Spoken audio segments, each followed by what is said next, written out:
10 common Facebook marketing mistakes. There are very common marketing mistakes that even promotion veterans commit on Facebook. It seems like even the very best of us are not immune to these common mistakes. It's a good idea if you want to save a lot of time, effort, and money at this point to become aware of these mistakes. This will decrease the likelihood that you will probably commit these same errors. Starting off paid campaigns with a bang. Do not start off your paid campaigns with a bang. Start with a free campaign first. Build your audience organically. Get some consumer intelligence. Then you should have the information you need to put together an experimental paid marketing campaign. Start low and slow. The worst thing you can do is to jump in with a massive budget and absolutely no clue. Starting a paid campaign with an immature page. If your page is very new or there's really not that much engagement yet, you might want to hold off on a paid campaign. You simply don't have enough target audience profiling information to base a successful paid campaign on. Using mass content posters with discovery tools. Many marketers use some sort of one-size-fits-all mass promotions tool for Facebook. They would discover all sorts of Facebook groups and pages, and then they would use this tool to spam those areas. Don't do that. You're not doing your brand any favors when you do that. All you're really doing is you're spamming. It's only a matter of time until you get banned. Promoting direct affiliate links or direct sales page links. There's an old saying, you can lead a horse to water, but you can't make it drink. By the same token, you can get a lot of people on Facebook to click on your links, but don't expect them to convert once they go to that affiliate sales page or your own direct sales page. Why won't people buy? After all, they did click on your ad, right? Answer, they haven't been properly qualified. In many cases, they click out of curiosity. Maybe they clicked by mistake. Whatever the case, you still did not get a sale. Posting direct links is not the way to go. You have to build confidence. You have to build trust first.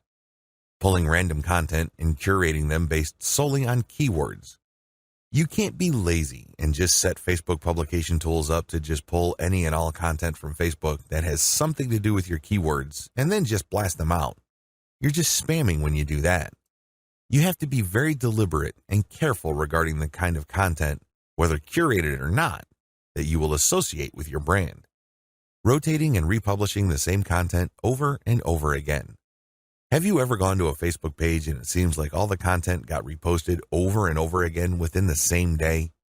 The idea behind this practice is that the more Facebook audience members see the content, the more likely they will click through. It looks like you're just spamming your page fans over and over again. Don't be surprised if they unlike your page. Wholesale optimization of ads. Another common rookie mistake on Facebook involves paid ads.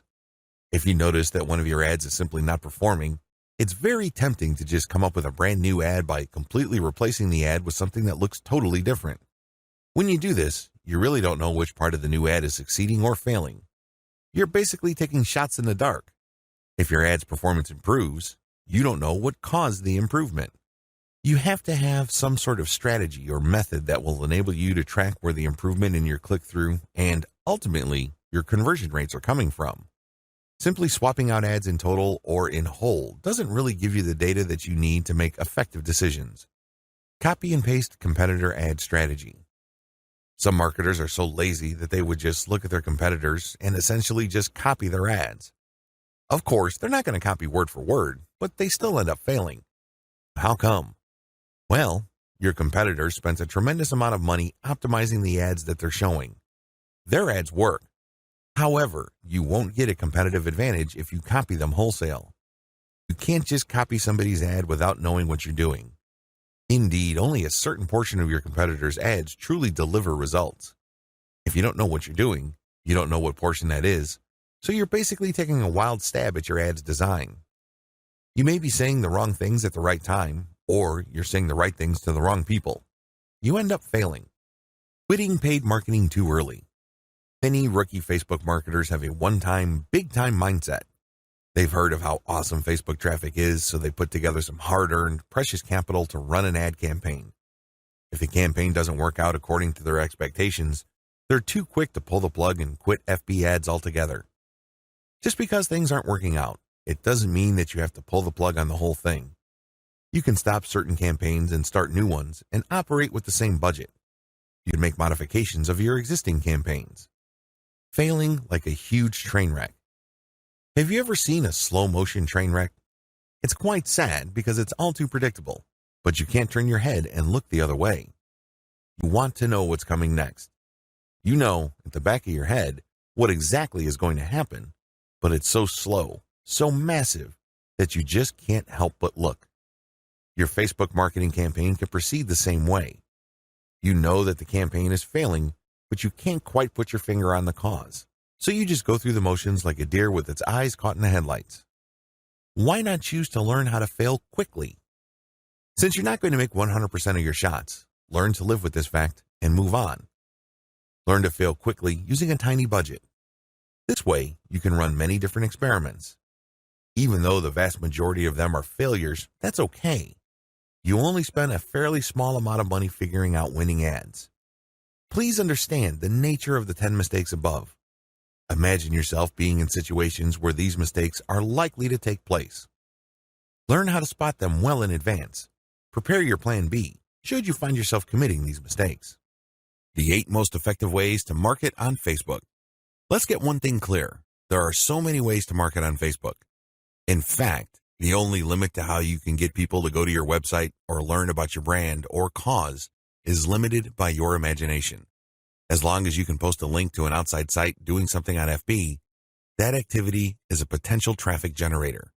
Still, regardless of the huge amount of possibilities there are to market on Facebook, 8 stand out in terms of efficiency, effectiveness, and return on investment.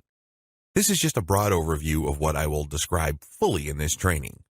Facebook page marketing, Facebook group marketing, influencer page outreach, paid page boost campaigns, paid traffic campaign, paid lead generation campaign, Facebook pixel retargeting campaign, how to optimize your Facebook ad campaigns.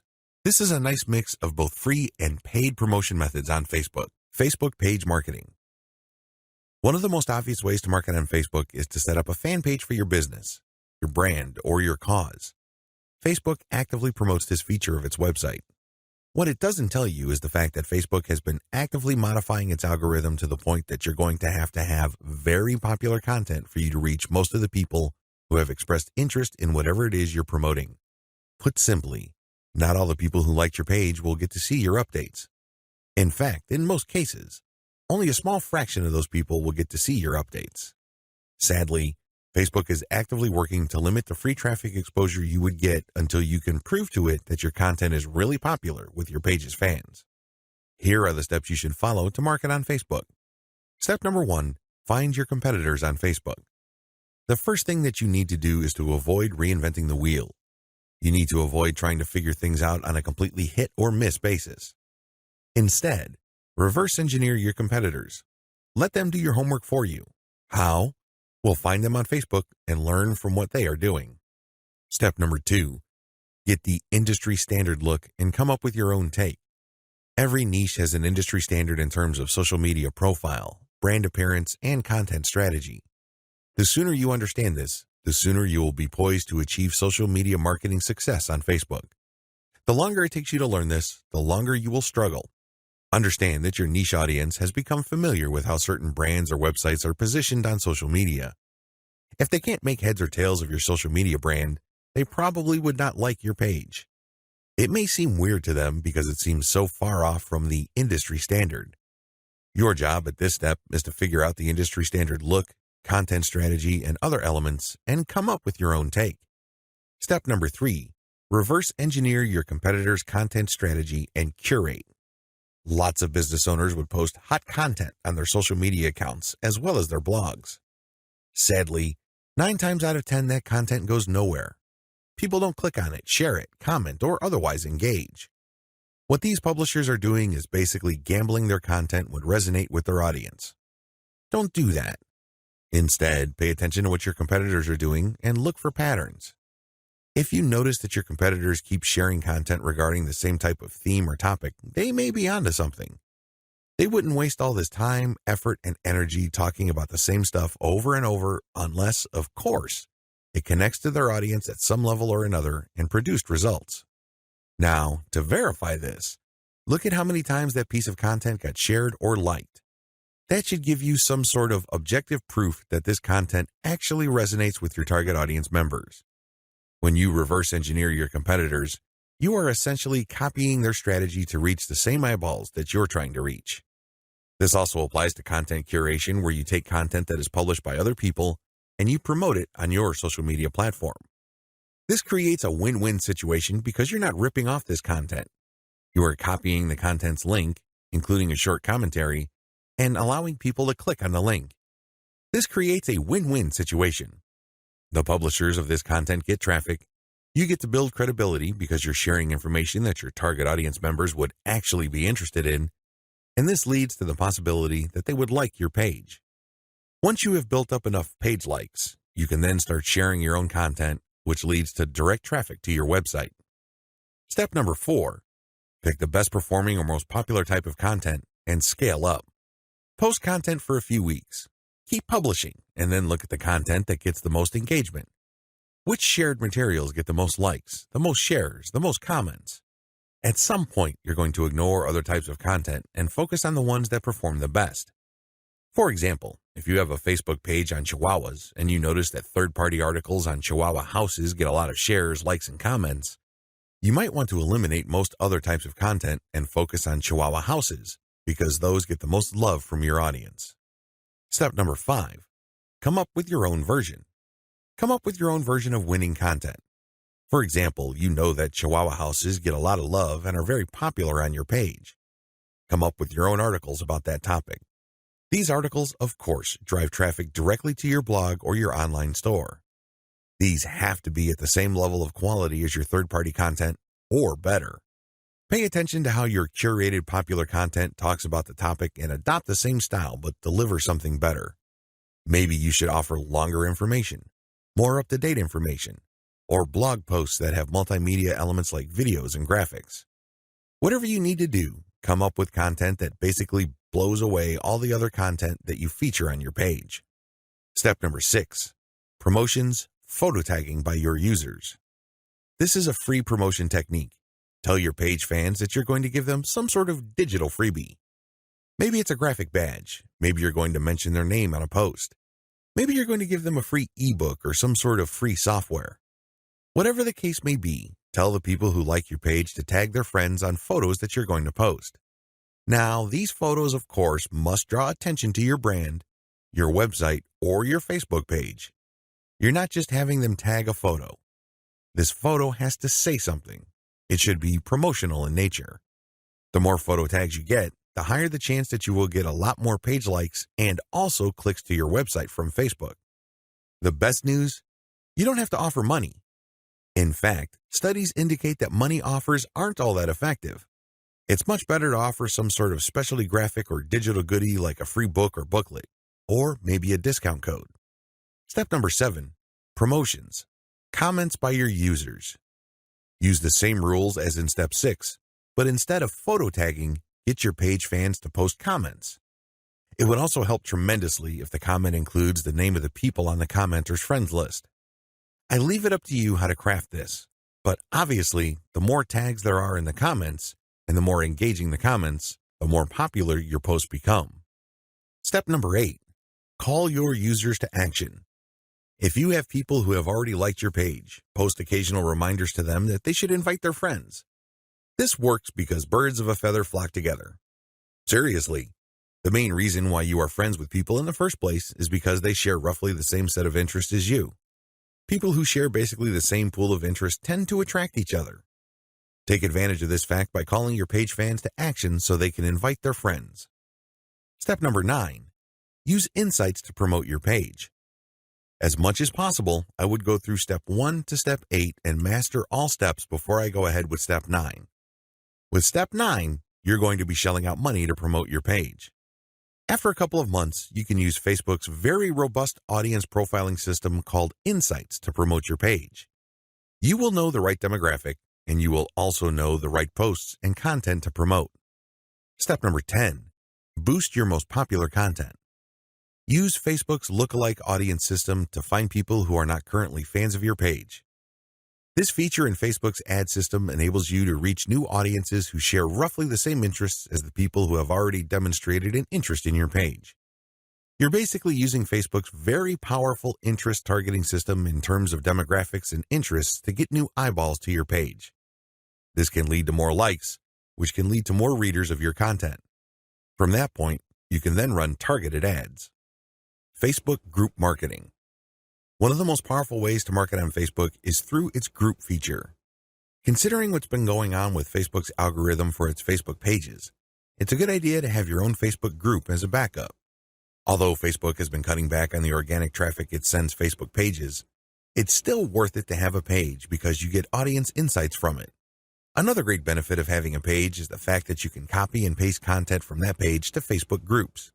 When people see your content in a group, they not only see the content, but they can also see a like button.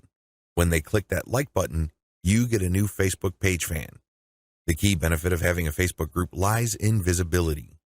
Facebook has made it clear that they are tweaking their Facebook page to reward actual engagement. Apparently, Facebook groups are not as suppressed as Facebook pages.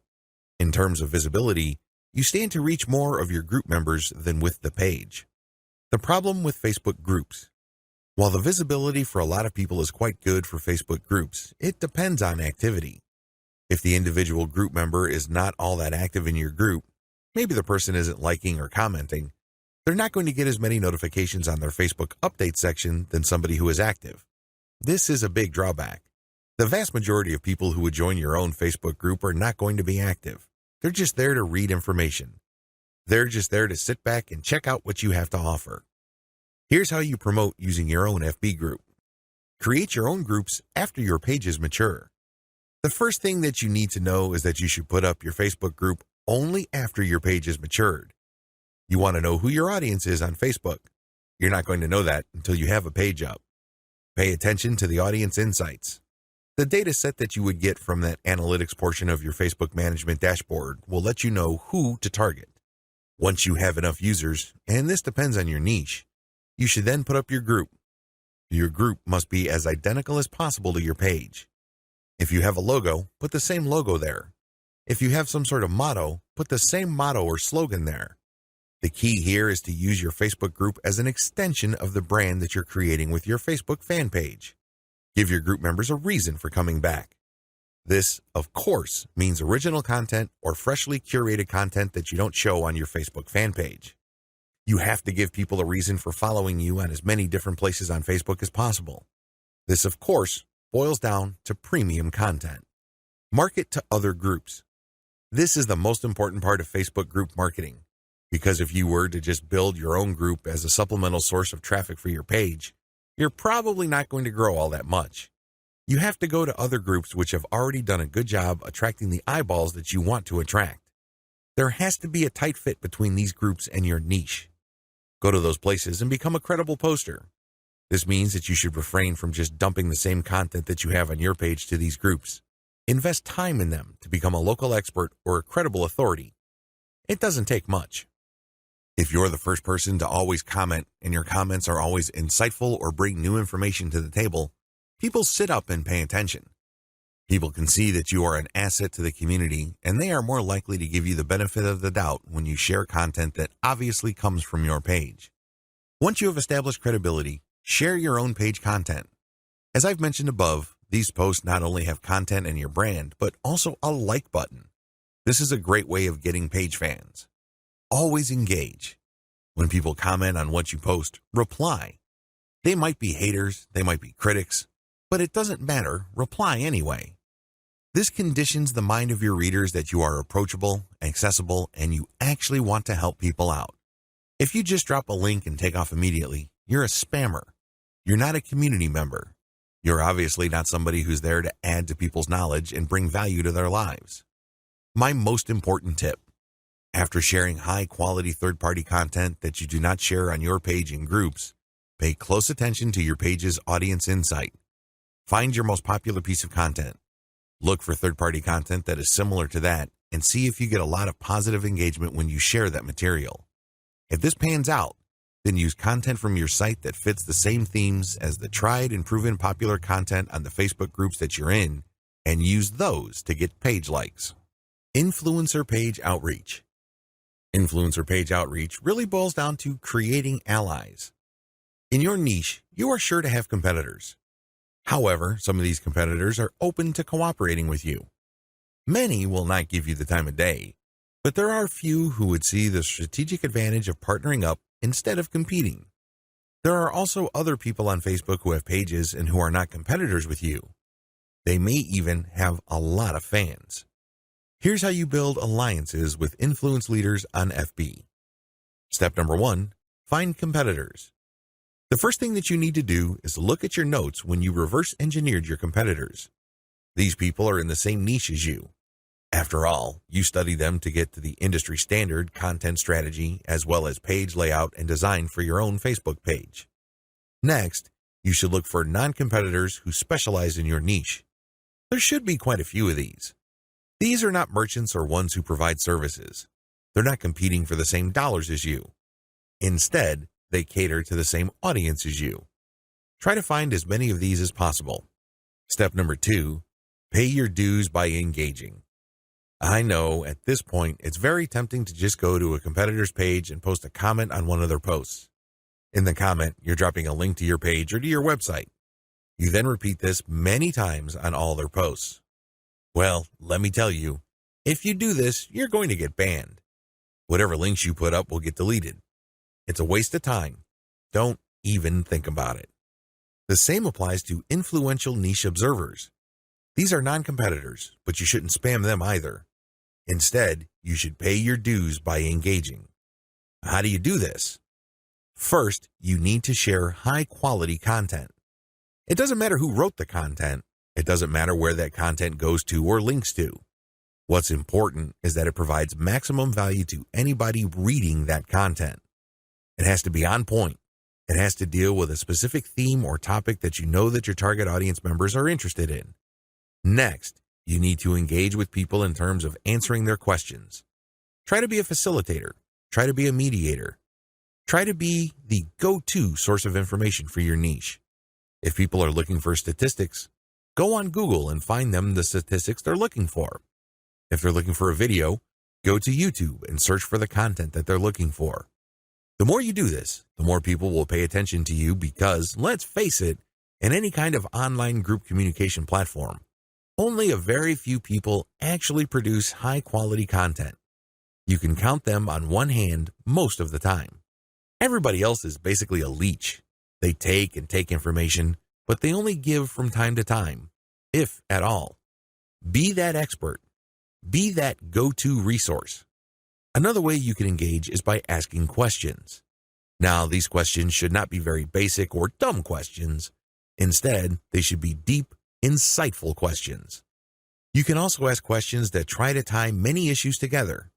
Many people are concerned about many different issues. When you ask questions that tie all these together, it can be very useful. You should also give feedback to people's responses. You have to do this in a respectful way. You cannot come off as a hater or somebody who's just plain negative.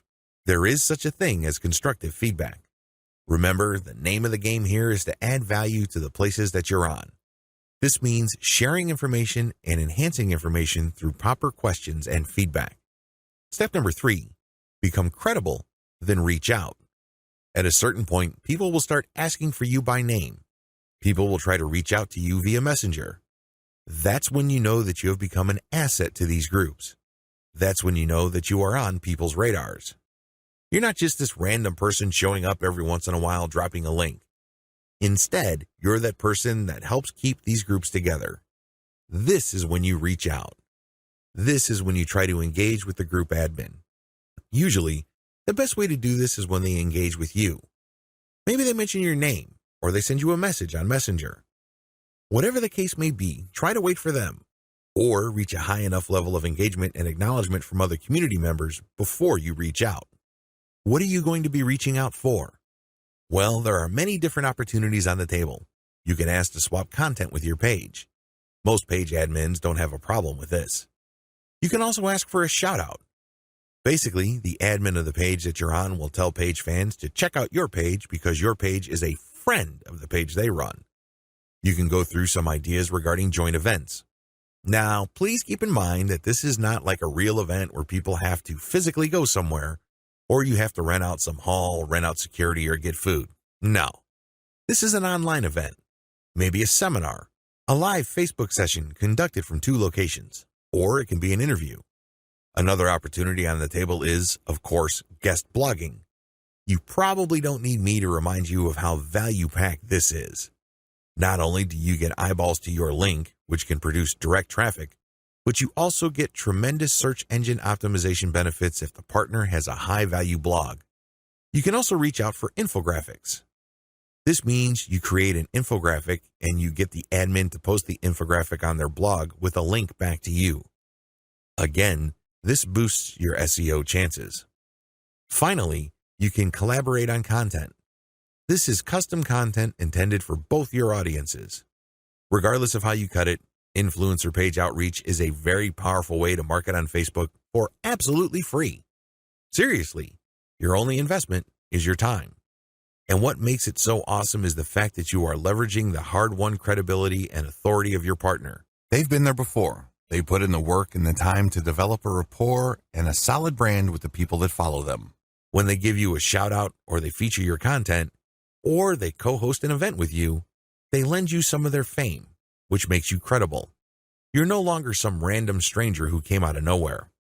Instead, people get this idea in their minds that if somebody they respect and admire recommends a new person, then I'll give that new person a shot. Maybe that new person is worthy of my admiration and respect. Building alliances with influential niche players is definitely worth doing. But please keep in mind that it does take time. However, if you are passionate about your niche and you view your Facebook marketing business as a real business, then this should not be a problem for you. Paid Page Boost Campaign. Another way you can get a lot of traffic from Facebook is by using a paid page boost. Basically, you are paying for the promotion of your page. This is different from a page post boost.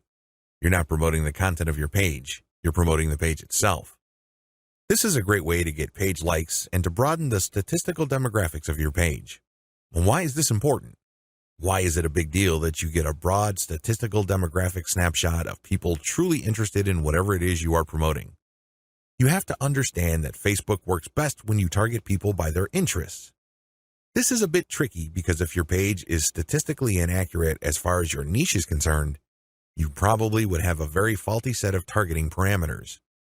You're not quite there when it comes to getting the interest of people you're trying to reach. This is why it's crucial that your page gets a truly honest snapshot of the range of interests as well as demographic information of the people who are actually interested in whatever you are promoting. This is hard to achieve if you are just promoting your page organically. Maybe you're not putting in that much time in getting the word out about your page. Perhaps you are just sharing the word on several groups that may not line up, demographically speaking, with your niche. Whatever the case may be, there might be a blind spot there. This is why I suggest that at least at a minimal level, engage in some sort of paid page boost campaign. Make sure your page is mature enough before you launch a paid page boost campaign. Make sure that your page has been around for a long enough time for it to build up enough user insight, as well as engagement levels for you to accurately target the demographic you should begin with. This is important. If you're able to pull this off, then your demographics will help you run more successful campaigns involving your content or your direct traffic campaigns. These are campaigns that direct traffic from Facebook directly to your target website. You're going to do that primarily using a lookalike audience campaign. Make sure you're ready for a sponsored page ad buy. When you're buying a sponsored page ad campaign, make sure your page looks good. Make sure you're sending the right signals both in terms of graphics and text. You don't want to waste your money, so make sure that at least everything looks like it's ready to go. There has to be enough solid content on your page. This increases the likelihood that you will get a decent amount of page likes. Where does all this lead to? As I have mentioned above, if you get a lot of page likes, you will be able to target your intended audience better. In addition to that, you may be able to increase your reach because the more people that like your page, the bigger your base visibility becomes. If a lot of those people actively engage with your content, that percentage increases, but you're still dealing with the reality that your content will only reach a fairly small percentage of the people who have expressed interest in your content. When you increase the total amount of likes you get, you still have that same small percentage, but the raw numbers are bigger. Believe me, 10% of 100 is definitely going to be smaller than 10% of 100,000. Which position would you rather be in? This is why it's always a good idea to build up your page likes. Hand in hand with this is the fact that you can profile your users better, as I've mentioned above. This higher level of profiling paired with better content management and targeting on your part can lead to more content visibility. How come? Well, your reach can increase because of higher engagement levels. If you pay attention to what kind of content people really like on your page, and you produce more of that content and you fine-tune it so people are more likely to engage with it, this can increase your organic reach. This makes your content more visible. What is engagement? Well, people can share your stuff. They can like, they can react, they can comment. Whatever the case may be, get them to do it. And the best way to do this, of course, is to make sure that the right people are attracted to your page and you put the right content in front of the right eyeballs. Unfortunately, this doesn't happen overnight. It is neither smooth nor easy. It's one of those things that you figure out on your own on a trial and error basis. But you do have powerful tools like Facebook's Audience Insights to see which content is resonating with your audience members. You can't just set this up and forget about it. You have to actively monitor it. You have to look for patterns. But the crucial ingredient to all of this is that your page gets enough likes. That's why you have to promote it at some point. Paid traffic campaigns. For this section, I'm defining paid traffic campaigns in two forms. I can pay to boost the post, or I can pay for direct traffic to my target website. Please note that I have presented this information in that order. Boost posts first, and then pay for direct traffic. There's a reason for this. If you don't master Facebook's traffic to your page posts, then it doesn't make sense to go directly to your target website. You probably are going to spend a tremendous amount of money, time, and effort only to have very little to show for all that. It's better to boost a post in a strategic way so you can understand what kind of content connects with your intended audience. You will then be able to drive traffic to your website. You're actually killing several birds with one stone. By focusing on boosting a post, you can get more page likes, you can get more branding opportunities, and you can also get click-throughs to your target website in the form of a content link. Here's how it works. Post boosts. First, target a lookalike audience based on your user insight demographic. In other words, Facebook is going to show your ad to a fresh set of users who share the same demographic details and interests as your current page fans. People with these similarities are more likely to like your content. You're not going to pay Facebook to show your post to people who have already liked your page. Instead, you are trying to get fresh eyeballs to your page posts. You do run quite a bit of risk. Existing audience post boosts. The next option you have available to you is to boost your post to people who have actually liked your page. These are your actual page fans. They know roughly what you're about. They like your content enough to like your page. They're expecting your content. Unfortunately, like I said earlier, Facebook only shows your content to a small fraction of people who liked your content. Unless your fans select see first when they like your page, Facebook will use its natural algorithm to select the initial group of eyeballs that will show your page content. If enough people engage with your content, then Facebook will show even more of your page fans to your content. However, it's never going to show it to 100% of your fans. That rarely happens. This is why it's a good idea to boost your post to reach more of the people who have liked your page. The upside to this is these are not virgins. They've seen your page. In fact, they've seen it and liked it so much that they have clicked the like button and want to see your content. At least you know that there is some sort of interest there. Still, please understand that while there is a certain degree of familiarity there, and this increases the chance that these people will actually engage with your content and possibly click through to your target site, that isn't exactly guaranteed. Existing audience plus their friends. As the old saying goes, birds of a feather flock together. Friends usually have shared interests. In fact, if you think about it hard enough, that's the main reason we became friends in the first place. We have certain interests in common. We have certain things to talk about, and that's why we're friends. Makes a lot of sense, right? Well, you can apply that to Facebook marketing as well, because this can produce a tremendous amount of marketing opportunities. Since your page fans also have friends on Facebook, you can buy a post boost that shows your ad not only to your fans, but to their friends as well. This is my favorite when it comes to post boosts because it is a cheap way of getting clicks to your target site. you reach a much wider audience. Please understand that if your page has a fairly small number of likes, even if you boost post after post, you only have a small base to work with. Now, if you expand that base by including your existing audience plus their friends, you have a lot more people to work with. You are operating with some level of confidence because you know that friends usually have shared interests. This translates to possibly cheap clicks to your target site. The best way to do this is to post a link directly to your content or to your promotional page on your website with some content. This way, when someone clicks through, they go straight to your website. They can read your commentary and some preview text, but the text should call them to action. This is the cleanest way to get direct traffic cheaply using post boosts targeting your existing audience and their friends. Direct traffic to your target site. The next option is to promote a target URL directly. It doesn't show a post from your page. It just goes directly to your target website paired with a picture.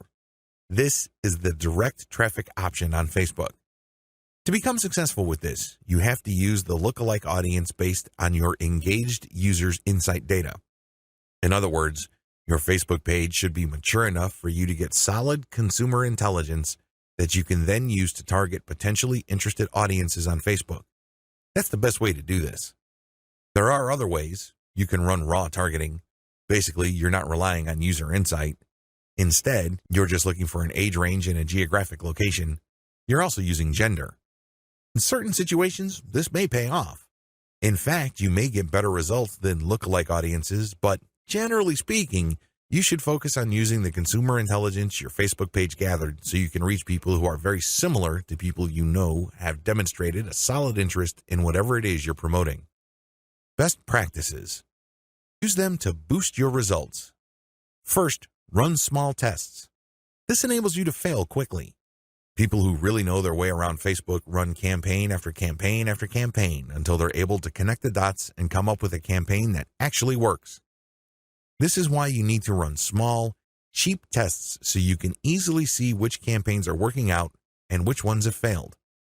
Next, make sure your budget is low.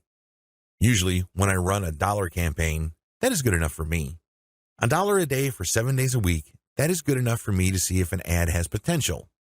So, I would run several ads. We're talking about $70 for 10 ads running at the same time. Third, focus on what works. Let me tell you, when you run many small tests, the winners stand out. Either they get clicks or not. That's the bottom line. However, at this stage, you're not just looking for clicks. You're not just looking for an ad campaign that gets a lot of attention. Instead, you're also going to look for an ad campaign that actually delivers conversions. You're going to have to set up your Facebook pixel to your target website so you can track whether traffic from Facebook went all the way through. I'm not just talking about traffic produced when people click on your link and they go to a content page and they leave. That's worthless. That's not going to help you. That traffic has to go to the content page, go to the sales page, and eventually make it to the shopping cart. That's when you know your campaign actually has traction. Focus on what works. Focus on what gets a high click-through rate paired with a conversion rate. However, to get there, you're going to have to burn through many ads. This is not going to jump out at you. It's not going to be obvious. It's not going to be easy. Once you have identified that ad and you've fine-tuned it, then scale it up. That's how this works. Basically, you focus on what works and then pour real money into it. Paid lead generation campaigns. Did you know that on Facebook you can collect email? That's right, you can collect leads.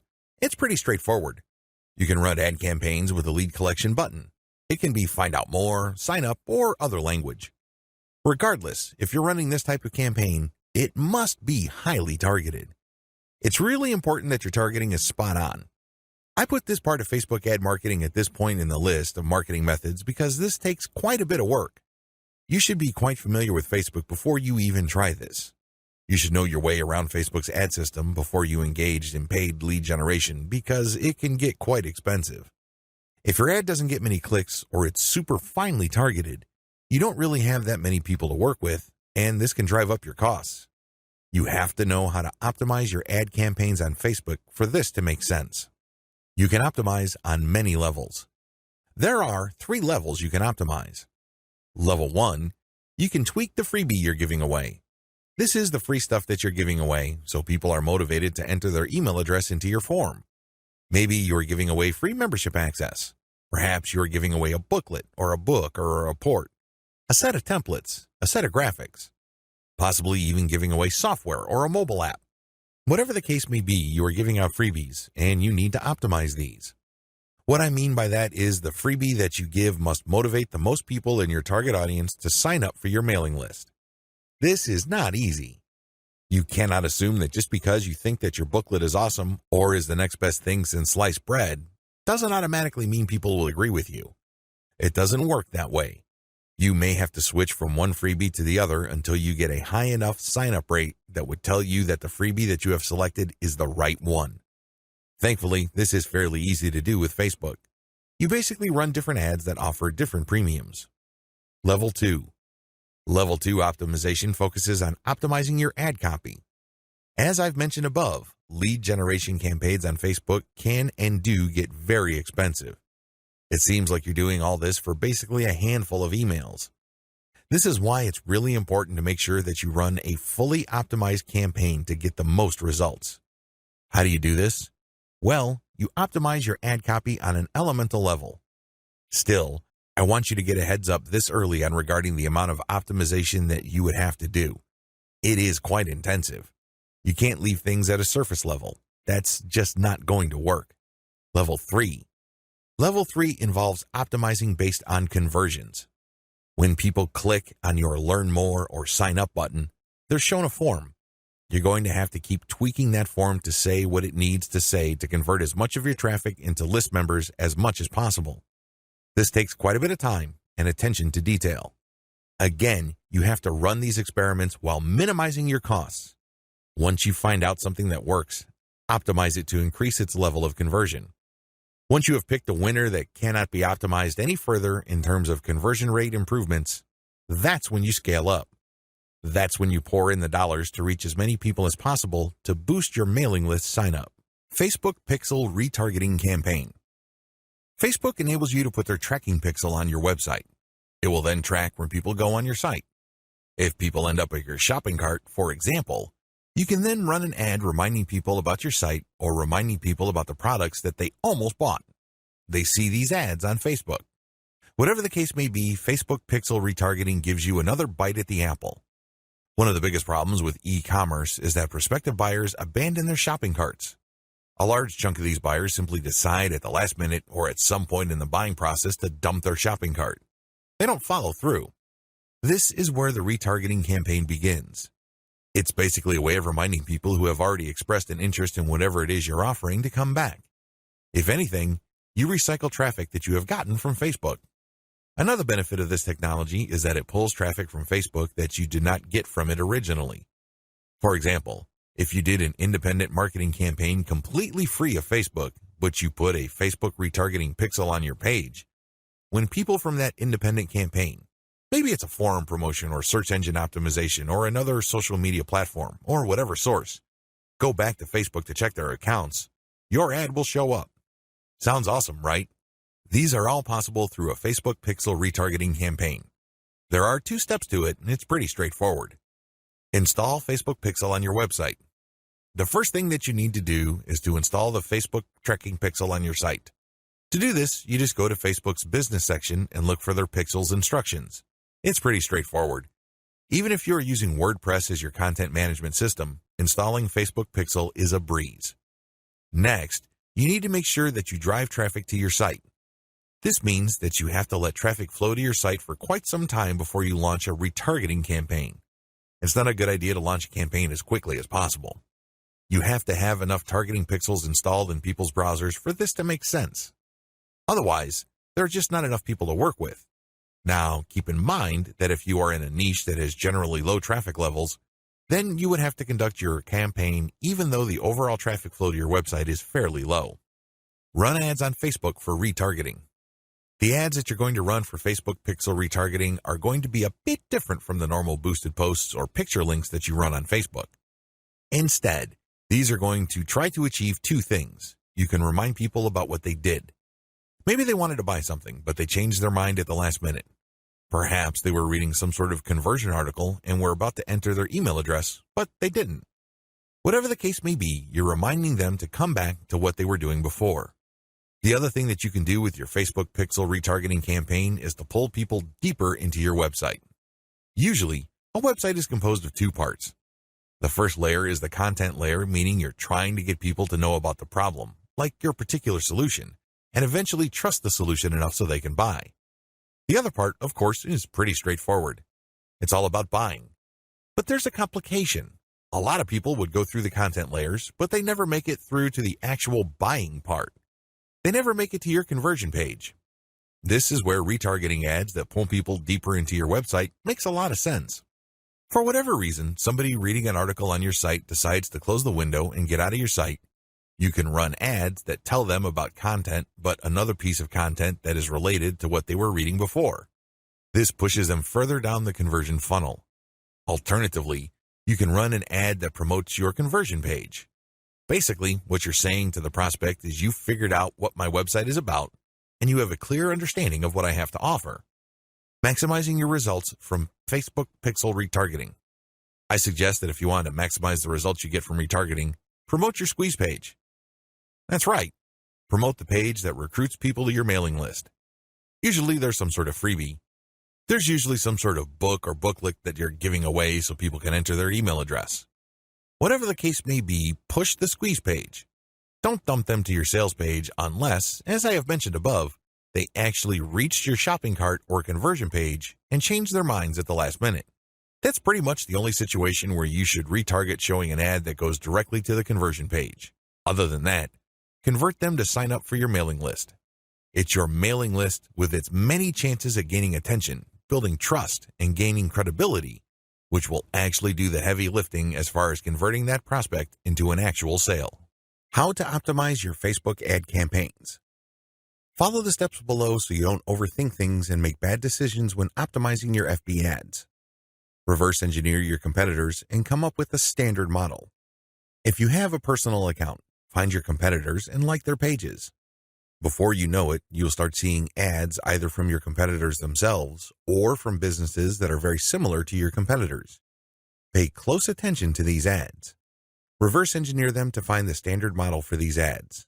In other words, go through as many of these ads as possible and get a clear understanding of what kind of pictures, headlines, and text they use.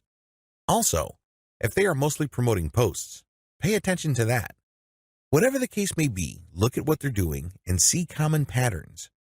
Focus on the most commonly used strategies because this gives you the industry standard model. Don't get sidetracked by ads that seem so different, so new or so innovative because if they are so different from the industry standard model, they're outliers. There's a high chance that those ads do not convert. Come up with your own version and test with a low budget. Test with a low budget. You don't want to burn through a tremendous amount of cash during the testing process. There will be a time and place for you to get crazy with the budget, but now is not the time. Create variations and test. Now that you have come up with your own version of the standard model, create variations of it and then run low-budget tests. Do not do this randomly. Do not do this based on your feelings or impulses. Instead, you have to follow certain rules on how to create variations. Otherwise, you wouldn't know which part of the ad accounts for its greater success. I've seen this happen many times. In fact, I've committed this mistake before. I would take an ad and test it. I would notice that it's not getting that many clicks, so I'd change half of the ad. Maybe I change the picture and then the headline, or I would change the heading and the description. Whatever the case may be, I would change half of the ad, and sure enough, it would improve. But when I try to improve things again by changing the other half of the ad, it falls apart. You want to establish a way of effectively tracking which changes accounted for which improvement. By using this method, you can optimize parts that work to reach peak convertibility and then work on the other elements of the ad that could use some improvement. However, you have to do this in a systematic way. I've described this in the section below. Pick the winner and make further variations. Now that you have made variations of the original and you ran a test, there will be at least one winner. It gets the most clicks and conversions. Make variations of it and you run the test again. Keep testing until you find the ad that delivers the best return on investment. The end of this process is pretty straightforward. You keep making variations and you keep testing on the cheap until you find an ad that delivers the best ROI. In other words, it delivers the most conversions while costing very little money. I know it sounds like a fantasy at this point, but it is doable with testing. Scale up. Increase your ad budget to your winning ad to pump a massive amount of traffic to it. You should only do this when you are dead sure that you have a winning ad on your hands. In other words, you have tested it rigorously and have optimized it to the point that it cannot improve its conversion rate any further. That's when it's ready to go big time. Make sure you optimize on an elemental level. The big problem with the ad optimization method I described above is how do you know which part of the ad to change up? How do you know which part of the ad to optimize? Wholesale variations do not work. You can't just take an ad, see that it doesn't work, replace it with a completely different ad, see that it doesn't work, and then repeat that process. Even if you're spending very little money, it still burns a tremendous amount of time, effort, and opportunities. You need to have a better way to turbocharge your results. Vary on an element-by-element basis. I would take an ad, and I would restrict my optimization to a specific element of that ad. Every ad actually has many elements. There's the graphics, the heading, the description, the link. I would start with one element, and I will come up with different versions. The most obvious part is the picture. So I'd play around with the different pictures and see which gets the most clicks. I would then come up with a variation of that picture and see if I can improve my click-through rate. Again, I'm spending very little money here. I just want to see an improvement in click-through rate for that element that I'm varying. Once I have reached a plateau and I can't improve any more on that element, I would then switch to another element. For example, if I'm running a campaign for dog food and I notice that my best performing picture after a series of variations is a picture of a Chihuahua that seems to be smiling, I will keep that picture, but then I will then switch to the next element of the ad, which is the headline. I would then keep varying the headline to see if I can improve the conversion rate of that ad. Once I've reached the ceiling or a plateau for improvements in conversions due to headline changes, I then move to the description. Do you see how this works? You know that you have to vary an element if you keep picking the winning variation. You do this with small tests until the whole ad is optimized. After all elements have been optimized, scale up your ad buy. Once I've gotten an ad that converts much better than its original form, and I've gone through all the elements, now is the time to scale up. This is where I pour quite a large amount of cash into my Facebook ad campaign to boost traffic.